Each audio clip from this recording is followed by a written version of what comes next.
Yeah, so there's a bunch of things we can call this. I don't think we've come up with a real formal name yet, but the gist of it is just top five. So at the end of each episode, or maybe this isn't an every week thing, but at the end of the episode, it's top five, and we pick something else to rank the top five of. In this episode, we're going to do the top five pitchers because we did top five overall players on our TikTok as well as 6 through 10 as well. You can go check that out. You see it on the screen, the link if you're on YouTube. It'll be in the description on both YouTube and Apple Podcasts and Spotify. You can go follow our TikTok to see those links. But we want to do a top five pitchers. We'll go through other position groups, I'm sure, as this goes on. But eventually down the line, we'll be opened up to do some more fun stuff as well. Like we were thinking top five stadiums, top five uniforms, top five foods to get in a stadium, top five places to watch a baseball game, like stuff like that, top five baseball songs or top five walk-up songs or something like that. It'll free us up to do a lot of fun stuff and kind of end the episode on a fun note.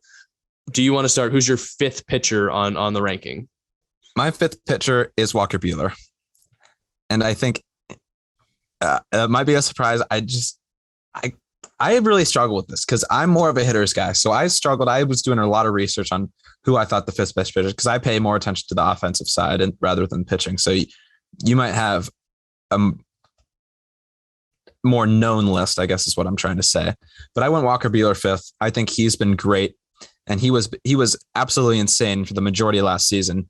I think his September and October wasn't great. And that kind of derailed him from potentially winning the NL Cy Young. Well, yeah, after the crackdown on foreign substances.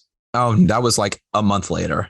He was still pitching insane. He had like a 2 ERA he was under 2 for a lot. Yeah, a big part of the season, and he ended with a 2.47 ERA. What was 61. His FIP last year? His FIP was 3.16. Okay, so not that big of a discretion.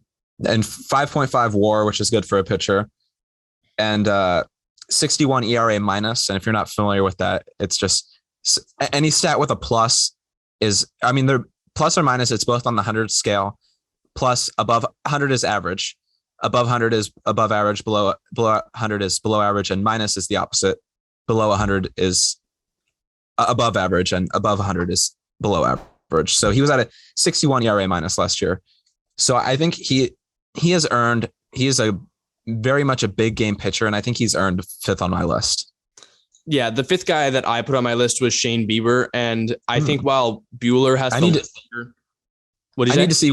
see one more season from Shane Bieber to put him there. That's exactly what I was going to say. While Bueller has a longer track record of success, Bieber's just shown us things that we really haven't seen those guys do at the peak level. Pretty much only DeGrom be as good at their peak than Shane Bieber, and yeah, we saw him in a 60-game season do what he did, and then also being injured last year, but he was still good when he pitched last year. And I think that from what I've seen at his peak, his peak is enough to put him higher on the list, but the lower track record, I think he still deserves a spot at number 5. If we get a full healthy season from him, I'm sure he moves up, maybe even to be number 2 on my list. But for now, I have him at number 5. And just go snake here. Who do you got at number 4? Number 4, I flip-flopped on a little bit because 1 was obvious for me, and then 2, 3, and 4, I was moving around a little bit, but I'm going to go with Max Scherzer at number 4. We've seen him super successful over the past couple of years. He ages incredibly. He's still one of the better big game pitchers, one of the more dominant pitchers that we've seen. I'm discounting him a little bit because I'm kind of worried about his arm going into this year. But it's not really a record of how I kind of predict them to be down the line. Is ranking them about how I think they are right now. So I think Max Scherzer is the 4th best pitcher in baseball. I've got Garrett Cole at number 4. Oh, wow. And his last full season was this past season. He was a Cy Young candidate. He had a 3.23 ERA, 2.92 FIP, 75 ERA minus. So I just wrote down key stats for all of them. But I think Garrett Cole, he's still a guy I'm putting at 4th right now. I just think 2 and 3, they're not obvious for me. I flip-flop 2 and 3, but I think Garrett Cole was for sure number 4 in my mind. And okay. I'll hop into my number 3 now. I've got Corbin Burns at number 3.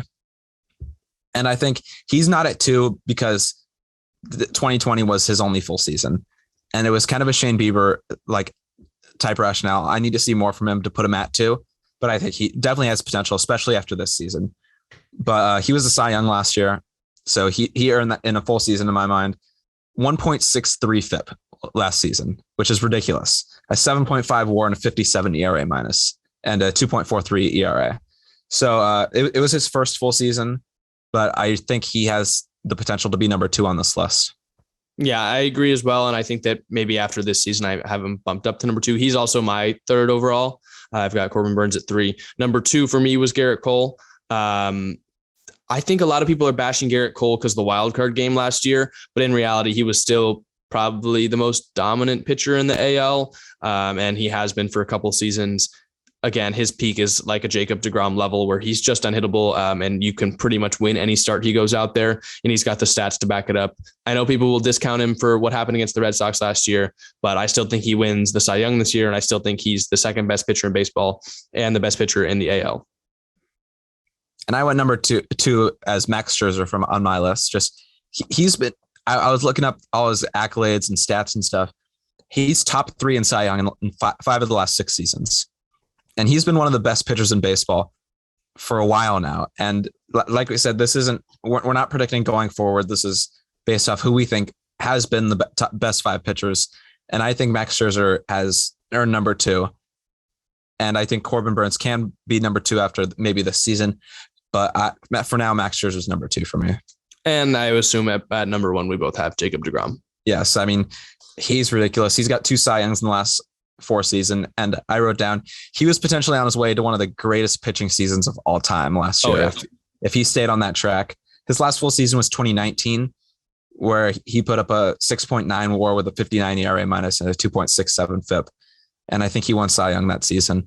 But I mean, he was at like a 1 ERA when he got hurt last season, and he was going like CG. It seemed like every start, and he's just insane. And he's must see TV when he pitches. And I'm excited to see him healthy this season.